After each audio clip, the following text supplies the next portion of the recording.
অমিয়াদা ও লতা দি ও লতা দি I জমা ও অমিয়াদা ও জমা ও লতা দি শুনছো ও অমিয়াদা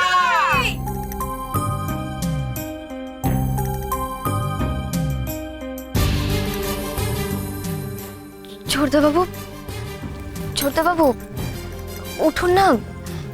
দেখুন এত সকালবেলা কি যেন ডাকাডাকি করছে, উঠুন না একবার। কি আর ডাকবে, দেখো কাগজওয়ালা হবে। না না, কাগজওয়ালা নয়, কারা যেন চিৎকার চেঁচামেচি করছে জোরে জোরে। একটিবার উঠে দেখুন না গিয়ে। ছোটদা বাবু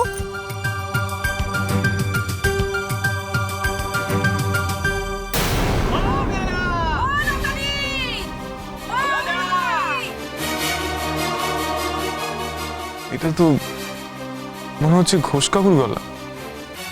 এত সকাল সকাল, চলো দেখি কি হচ্ছে। কি ব্যাপার বলো তো? কি করে বলবো? সকালে এত চিৎকার চেঁচামেচি কিসে? ও বরং দেখ না। হ্যাঁ আমি দেখছি। আচ্ছা অমিয়াদা, এটা কি ব্যাপার বলুন তো? কেন?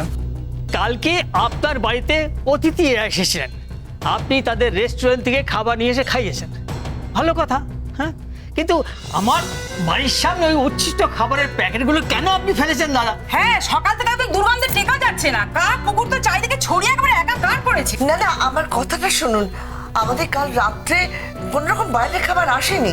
হ্যাঁ, কিছু লোকজন এসেছে ঠিকই, কিন্তু সে তো বাড়িতে রান্না হয়েছে। অন্য কেউ ফেলেছে নিশ্চয়। তোমাদের বাড়ির সামনে ওই একই খাবারের প্যাকেট পড়ে আছে। বিশ্বাস না হয় দেখবেন চলুন। আমরা কি সেদে আপনাদেরকে মিথ্যে কথা বলছি? এতদিন ধরে আমরা পাশাপাশি রয়েছি, কোনোদিনও দেখেছেন আপনাদেরকে কোনো কথা বলতে?